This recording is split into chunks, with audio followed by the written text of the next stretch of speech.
Welcome, everybody. You have found your way to the program for the meeting of the Rotary's eClub of Silicon Valley for the week of February the 9th, 2015. A little story to tell to get you up to where we are at the moment.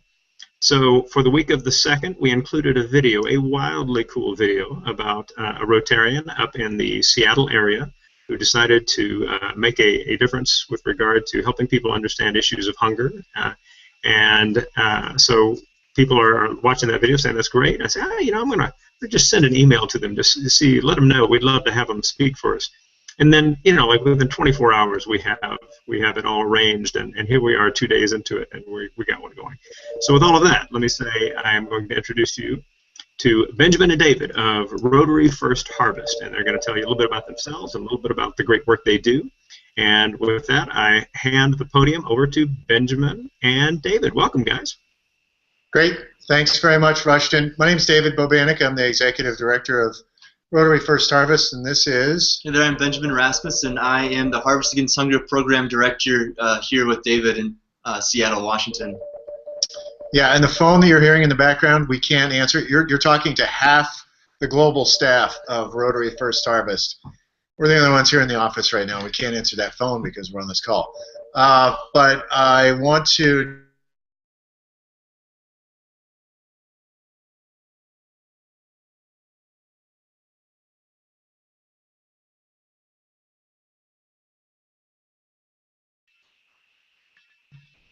Welcome back, everybody. I am not sure what just happened, but we're gonna invite them back in and get them back into the thing. So I think that was their internet provider letting them know they're about to shut off their service. Ouch.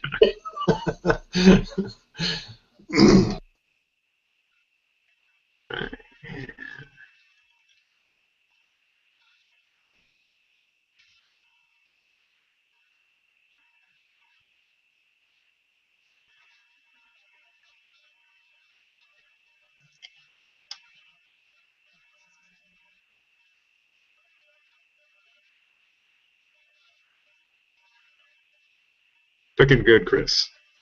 Way to represent Ontario with that. What we'll do, by the way, no biggie, is that once we get them back on, we get it started again. We'll just, we'll just get the program to start at a later point. So no worries there. All right. Golly, I'm going to represent Canada. You and Tracy, actually. So. Oh, yeah, that's true. Yeah. That's right. That's right. That's right. Takes a Canadian to All right. I didn't catch that. All right, let me mute my mic here so we don't screw things up. See if I've got an email from them saying that something's up.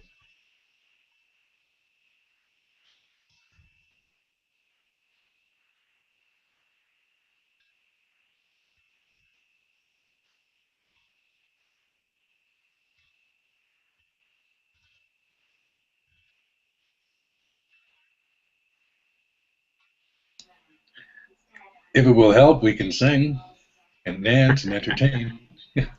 Hey, we're here. Hey, there we go.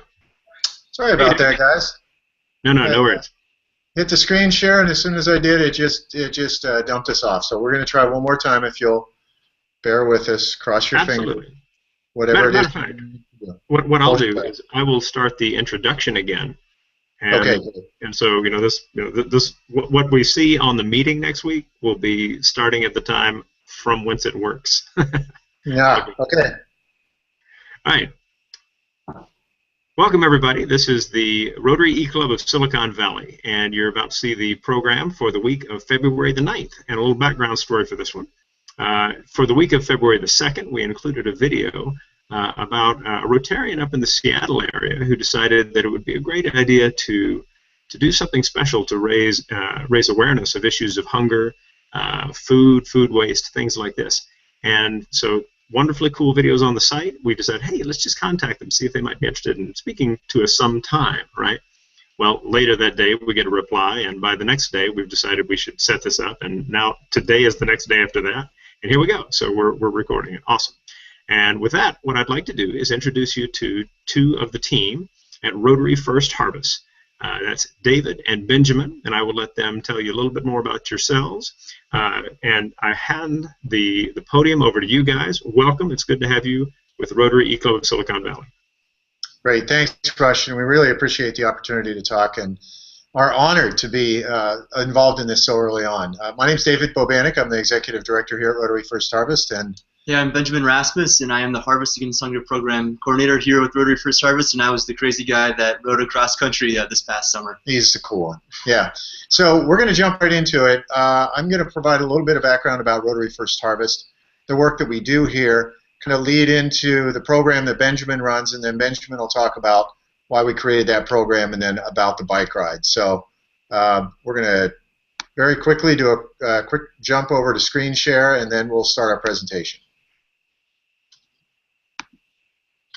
Okay, so Rotary First Harvest, as you can see, it's a program of Rotary District 5030, which is a fairly small, geographically small Rotary district here in the Seattle area. What we focus on and have focused on for many years is stuff like this. This apple looks like it's absolutely perfect, but it represents a couple of things. One, it represents what we do here at Rotary First Harvest on a daily basis. And two, it represents a broader issue with our food system here in the United States. That apple represents 38% of the food that's grown in our country. And that means that this apple that looks perfect from this side was going to go to waste. It was never going to make it to the market. It was never going to be consumed. A hailstorm had gone through this orchard. It's in a part of eastern Washington where apples are grown. On the other side of that apple, there are all these little pockmarks from a hailstorm. The farmer was not going to be able to afford to get those apples off the tree. They were going to go to waste. And there's stories like that happening every day in our food system here in the United States. David, I'm going to jump in for a second. Yep. So as we see your screen, we're seeing the PowerPoint program itself. So not the display of the slide, but if you'll just, in PowerPoint, if you click on the second slide, we'll see it. Are you seeing it now? Still seeing the first of the slides. If you'll arrow down in PowerPoint, not the show, but the PowerPoint itself. All right. So I'm going to take that. Yeah, I'm going to have to move out of PowerPoint. With apologies, everybody. No worries at all. Okay, so if you want, try, with that up, try hitting that again. Oh, that's there it is. Okay, terrific. That's our apple. I just discussed our apple. So we're going to move on really quickly. These are two numbers that really drive what we do here at Rotary First Harvest. The 60% represents number of services that go to children and seniors. So those are two of our most vulnerable groups in our society, children and seniors that are living in poverty. The majority of food bank services go to those two groups. At the same time, we have about 35% increase in the past 5 years in the level of services needed at food banks. So now I'm going to talk a little bit about the backstory of how we got to what we're doing. This need has existed for quite a while, and in 1982, there was a gentleman with the University District Rotary Club here in Seattle. His name was Norm Hillis. He was a banker. He didn't have anything to do with agriculture. But what he wanted to do was to get additional food, primarily produce, into the hunger relief system here in our area in Seattle. So it started out in 1982 with one Rotarian. Like any Rotary project anywhere in the world, you'll find, it always starts with one person with an idea, and then from that it grows and develops.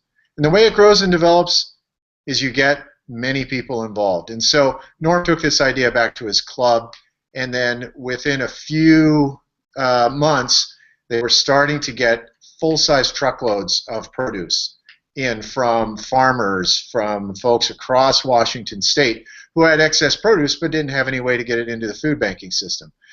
Rotary First Harvest was developed around the concept of using Rotary connections out in the community and finding ways to get that product from the farmer where it otherwise would go to waste to the food bank. And since that time, 1982, when Norm had his first idea, we've distributed nearly 200 million pounds of produce. And again, the focus is on produce. The DNA of the organization is to connect and to collaborate. We're going to talk a little bit about that here shortly. But we say that it's the DNA of the organization because we don't own anything. We don't own trucks. We don't own warehouses. We don't own farms or food banks.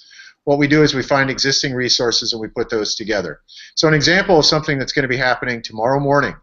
Jack Wallace is a Rotarian. He's got a potato farm. It's not economical for him to pull those potatoes one by one, so he gets all the potatoes pulled out. Some of them are going to be misshapen. Some of them are going to be too small. Some of them are going to be too large. Those ones that aren't going to go to market are perfect for us to get into the food banks. But how do we do that? Because Jack has a farm. He's 2.5 hours away from Seattle. What we then do is we call another Rotarian, Ed Vanderpool. Ed owns Oak Harbor Freight Lines. Ed has trucks that are running back empty. Ed can send a truck on its way back to Seattle by Jack's farm, load it with potatoes, and then deliver it to one of our food bank partners. This particular food bank partner is Northwest Harvest. They're here in the Seattle area. They distribute food to food banks all around Washington State. So the core work that we do is truckload-sized donations. We find trucking, we deliver it to the distribution warehouse, and then they, in turn, distribute it out to the food banks and meal programs all across Washington State. So last year we did about 7.3 million pounds of produce, and our administrative overhead was 1%. And again, that administrative overhead is low because of the fact that we don't own any of the pieces of this. We just use those Rotary connections and contacts to put them together with one another to deliver the produce. And it's also one of the things that we really like about the project is that it's an opportunity for Rotarians to get involved hands-on in helping to repack that bulk produce that we get in at our food bank partner warehouses. So we'll have 100 to 125 Rotarians, friends, family, joining us one weekend a month at the food bank distribution center. This is a load of peas, frozen peas that we got in that they're helping us to repack into 1-pound bags for families. It's another great way for us to engage Rotaract and Interact clubs. This is a group of exchange students. First time they'd ever met one another was at a work party, and they helped us to repack 40,000-pound truckload of apples that we had brought in. Again, Interact clubs, they also participate. And then this is a Rotaract club that helped just this past weekend at the Northwest Harvest Warehouse. We also can reach out to scout groups and others. Now that's our core work and what we do here, but we also realize that there are 39,000 growers across Washington State who don't have large-scale farms, who aren't able to distribute, give us 10, 15, 20, 40,000-pound loads at a time. Lots of folks that just have an orchard, but they don't want to see any of their food go to waste. So how do we connect them with the hunger relief system here in Washington State? Because we have small-scale growers, highly perishable product, but they don't want to see any of it go to waste, and the food banks would love to see it. Lots of wonderful farmers work at CSAs, small-scale farms. Again, these guys work hard every day, day in and day out, to make sure that produce is ready for their consumers, and they don't want to see any of it go to waste. So we developed a program to connect these guys, the farmers, with their local food banks, and that program's Harvest Against Hunger. Benjamin is the program director for that, and I'll let Benjamin take it from here. Very good. Thanks, David. Hey, everyone, this is Benjamin talking now. So this first photo that you see right now of this pallet, you see a lot of you see a lot of highly perishable vegetables and some peas thrown in as well, and fruit. And so this is the sort of thing that the model that David had just talked about with a semi-trailer full of single product, it just simply wouldn't work. This stuff is going to probably go bad by the time you get it on a semi-trailer, let alone trying to do it through emergency food providers. So Harvest Against Hunger was really kind of born out of the idea of trying to find and source local, fresh, highly nutritious, perishable food that would otherwise go to waste, and find a really good home for it at a nearby meal program, food bank, and in the end, getting it to people who really need it. And it really has grown and succeeded because of Rotary First Harvest, having such a strong network around Washington State and really good partners to work with. And so the next question is, how does this work? And we do it with an AmeriCorps Vista program. So those of you who may not be familiar with AmeriCorps, it's sort of like domestic Peace Corps. This was our team of last year who just cycled out, and now we have a new team that's coming on in the next coming months.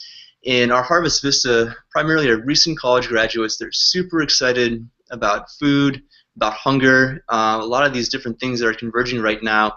And we talk about it in terms of produce recovery and gleaning. So we're going out there. It's a lot more small scale than the apple that David may have mentioned earlier. So we're kind of collecting it the hard way, so to speak.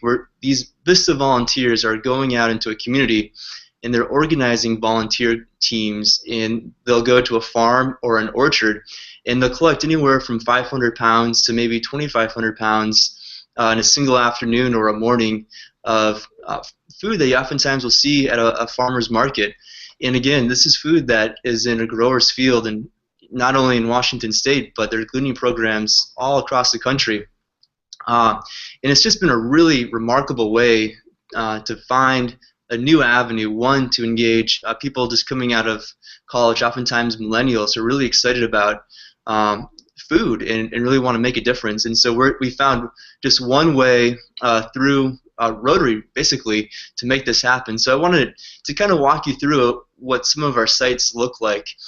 And I think the biggest takeaway, besides really kind of fun and goofy photos of our volunteers and our Vista in the fields getting after it, this is Joe the Glean Machine with a bunch of beets that he just had harvested. We really try to be mindful of the landscape in Washington State. So we have very different types of agriculture here in Western Washington, in the Puget Sound area. A lot of small CSA farms that go to the markets or may go to some of the nicer restaurants in town.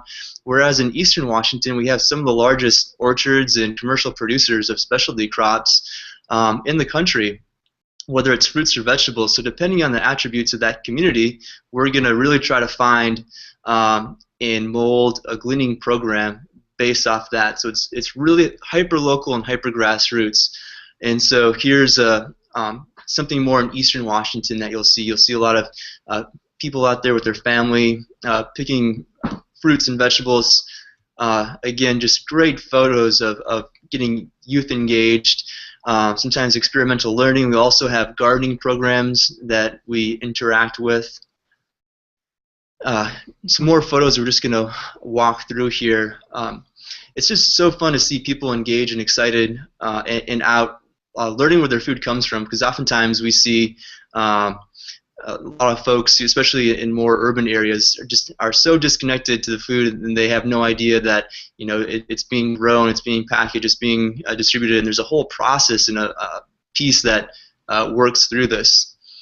This is one of our AmeriCorps Vista members from a few years ago. And I think one thing that we found, we started the program in 2009, and we just consistently have kind of people around college age who are really excited about gleaning. And it's not only in Washington State, but this is happening all across the country. And we have close partners with gleaning organizations actually in the Silicon Valley area with Village Harvest, who we could connect you with folks down there with backyard fruit trees who want to get involved in the same things, or down in Los Angeles with an organization called Food Forward, and they're actually going even further north up the coast as well to not just fruit trees but also row crops as well. So we're really trying to not necessarily lead the movement, but be part of the movement of hunger and food security and what would otherwise go to waste. So here's some orchards that are in Yakima in central Washington. Just great photos, really fun to get out. So if anyone ever has a chance to participate in a gleaning volunteer event, I would highly recommend it. And so this sort of left us, I wouldn't say at a crossroads necessarily, but we just see a lot of opportunity, have seen a lot of opportunity with Harvest Against Hunger and participation, people being really excited about it.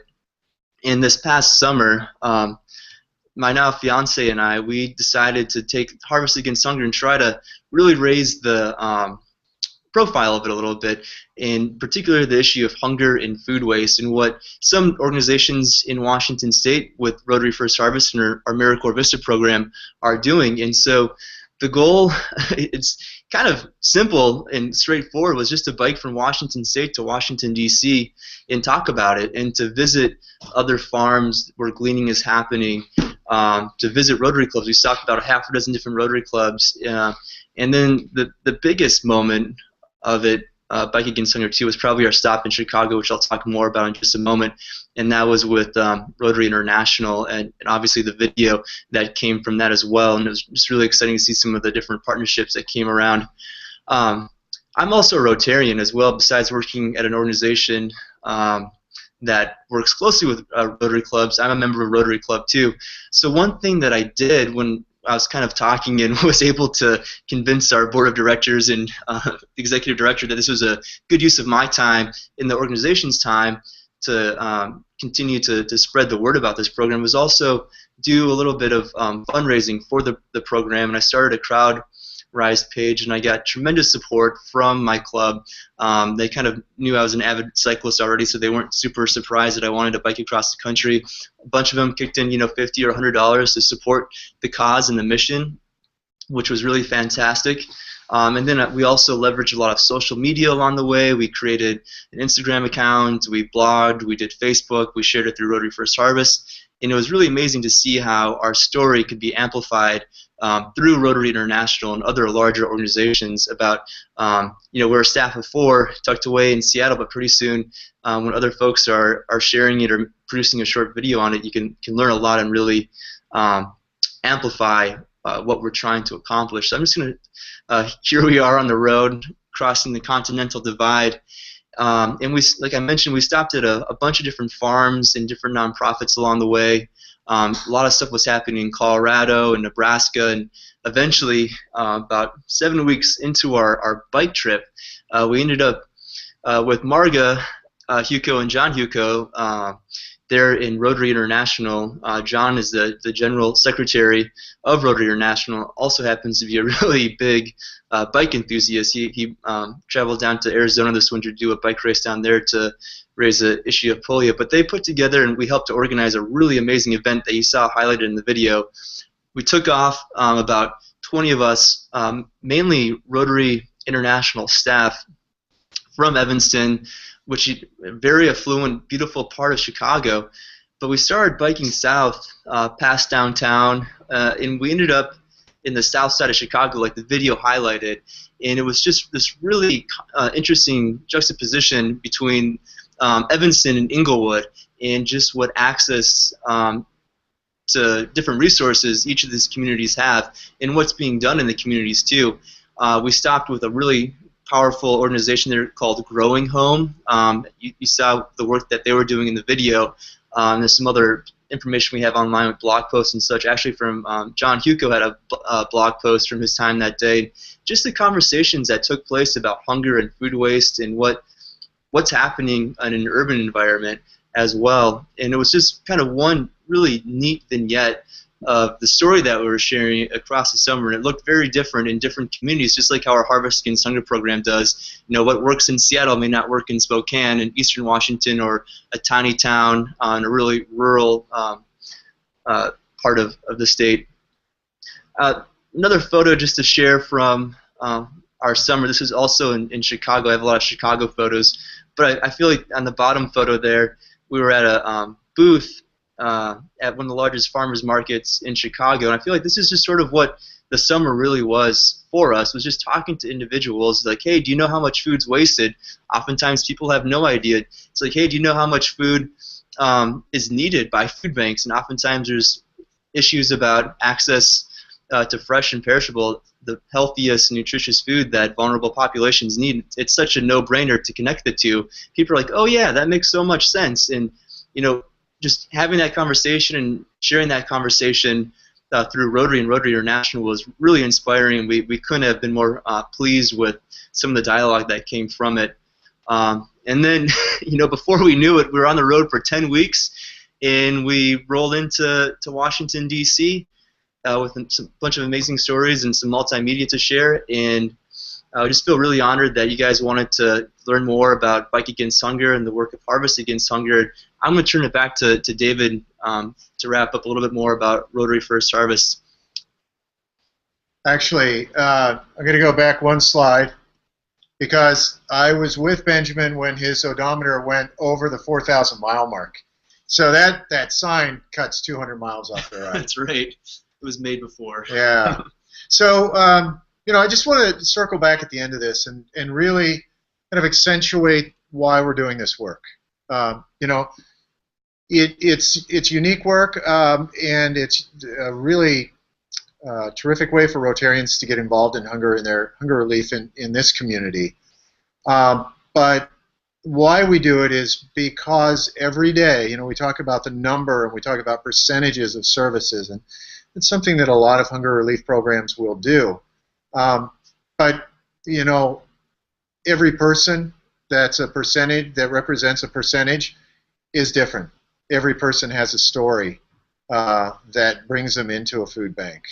And, it's really incumbent on us when that story involves a parent with a child who needs help, just putting food on the table so that their child can have enough food, have enough healthy food to be able to perform well in school, to grow, to reach their full potential. So for us, the kind of work that we're able to do of providing nutritious produce is critically important, and I think it's something that all Rotarians can get behind.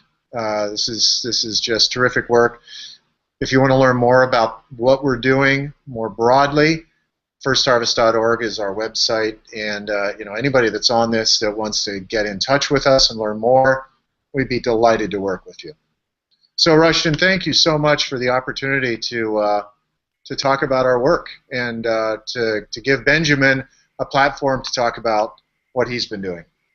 Absolutely. What a wonderful thing you guys have got going. I love the innovation of making sure that trucks that are going somewhere that are empty can be filled in order to meet a need. I think that's exactly the kind of thinking that it kind of solves pernicious problems, right? And we had a wonderful program last week about creativity in order to solve wicked problems, right, that are out there, and how to help young people learn to do that. So it's great to be able to get what you guys are doing there as well. I'm going to ask the different people we have on camera at the moment to feel free to toss in one question. Before they do, I'll toss one in myself. Looking at your site, you've got a blog, you've got a couple of entries for 2000. You got one for 2015, just from like a couple of weeks ago. And I want to let you know that I'm very happy to include in our announcements when you guys have a new new post in, if you'll just let us know. It's awesome to be able to share that. So my question being that as you started this program, so you had people in your area, following what you're doing and donating and all. Did you find that you really built an audience over the course of the bike ride so that people were really beginning to pay attention to those issues in a new way in their own communities? That's really interesting. I mean, we actually had quite a bit of conversation around exactly how we wanted to do that, how we wanted to build the audience, how we knew that using the bike ride, or that the bike ride would provide us with an opportunity, so we wanted to be very strategic about the way that we communicated. And Benjamin, to his credit, worked really hard to do that. So, Benjamin, do you want to talk a little bit about that? Yeah, I think just trying our best to share the story as well as we could, whether we're just on the side of the road in a rural place in Wyoming with someone who was wondering why we had all these packs on our bike and we had stickers about Harvest Against Hunger and just ask a simple question about what we were doing. Even if it was just like a one-on-one conversation, you have no idea what that one individual might take away from that and bring back to a service club or their home or a friend or whatever that might strike to a larger audience that we're able to come across in Chicago. And then I think also the power with social media and just having our like I mentioned earlier, our stories shared and amplified.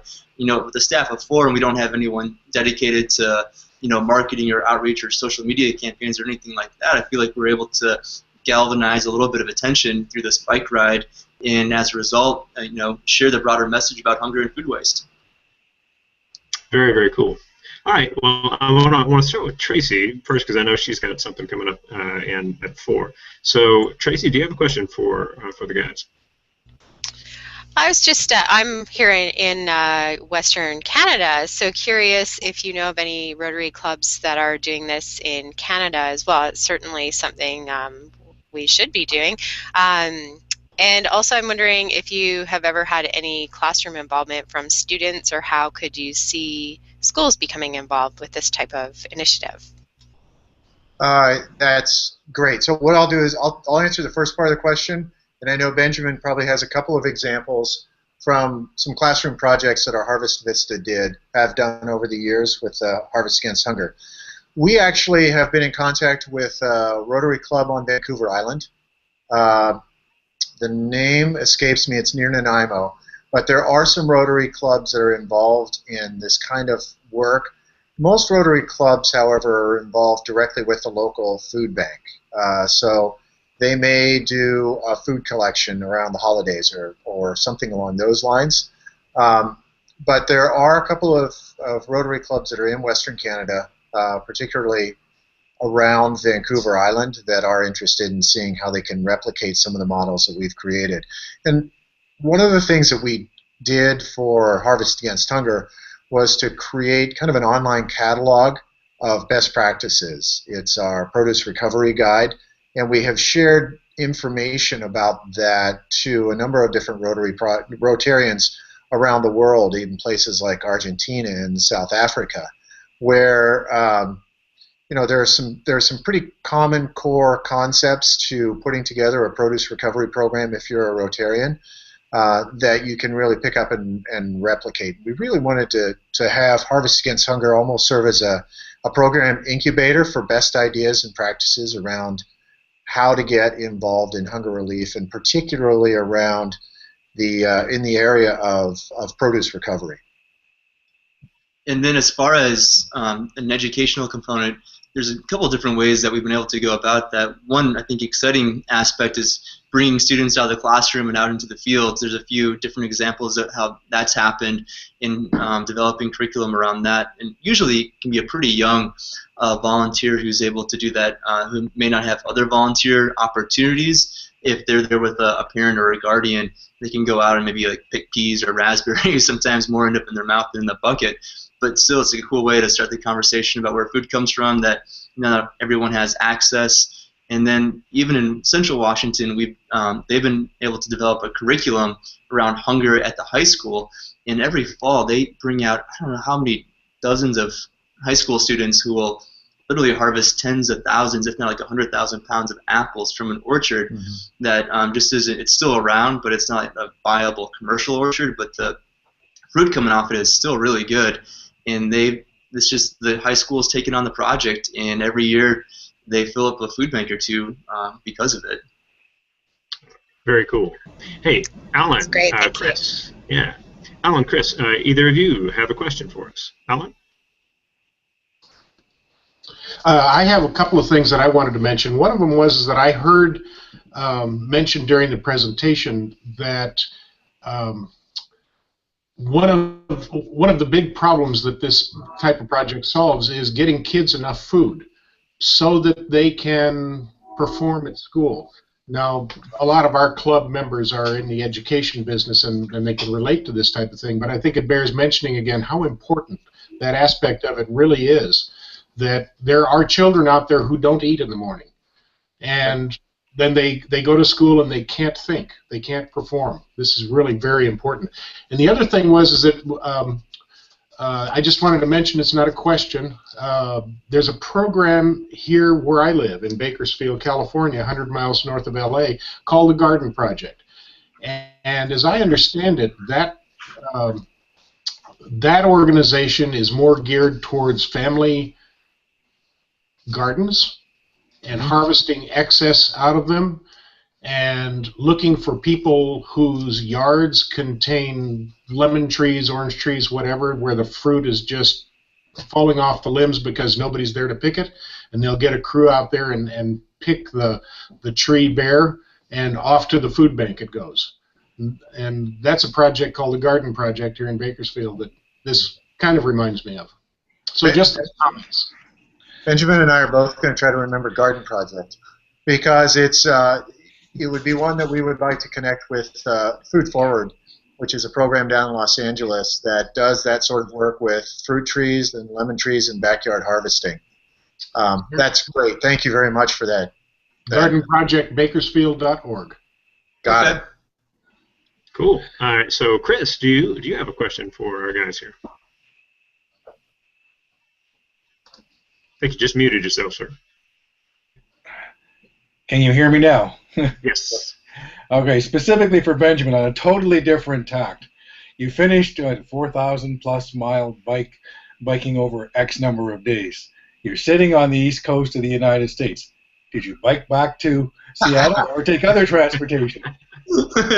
We boxed up the bikes and we flew home. Although we heard a lot of stories from other just kind of fellow cyclists and other adventurers along the way who they would start the trip and then a year or two later they're still circumnavigating someplace in Europe or Asia or just never stop. But fortunately, I was able to come back here to the job that I love, so it was good motivation. Yeah, riding back was not an option.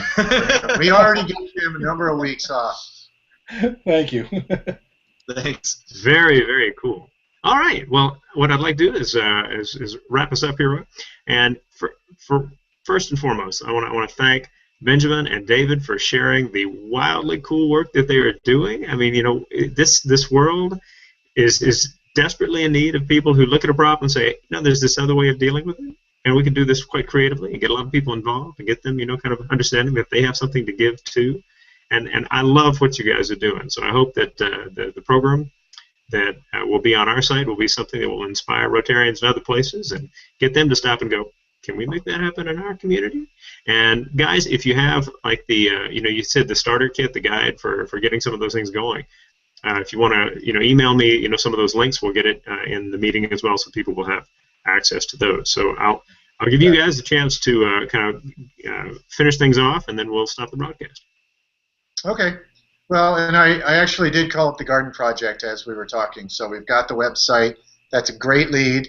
And this is one of the things that, sort of as an aside, is kind of representative of one of the benefits and one of the challenges of Rotary projects. The benefits are they're everywhere, and they can happen in any community, and you can build them out. One of the challenges is, how do we develop metrics around all the different projects that Rotarians are doing? So there are things that Rotarians may be doing around the world we don't even know exist. It's incumbent on us as leading a Rotary project to try to get as much information about Rotarians that are involved in hunger relief as we possibly can. So we're going to continue to do that. And so what I would urge your viewers to do is to contact us as well, because we only know what we know, but there are plenty of people that are going to be in the audience who may have additional information. Please do share it with us. And as I said at the beginning with our slide, it's all about connecting and collaborating and finding people to share in the work. And so we'd be thrilled to be able to do that. Yeah, I guess my takeaway would be if you find a way to become involved, whether it's food bank or meal program, or if you have a neighbor who has some extra veggies from their garden in the summertime, or a pear tree down the street, harvest a few. A food bank's always willing to take whatever amount it is, generally speaking. If it's nutritious or still fresh and something you'd eat, they'll probably still a good home for it somewhere. Wonderful. Guys, thank you again so much. And to anyone watching this who is attending the meeting in the week of February 9th, make sure that you do the attendance survey at the bottom and leave a comment. It's always important for us to have those comments there, so people are getting a sense of how we're all beginning to see possibilities in these cool ideas that get shared with us. So with that, we'll bring to an end the broadcast, and you are charged with getting down to that survey and the comments at the bottom of our meeting page. Thank you again for joining us.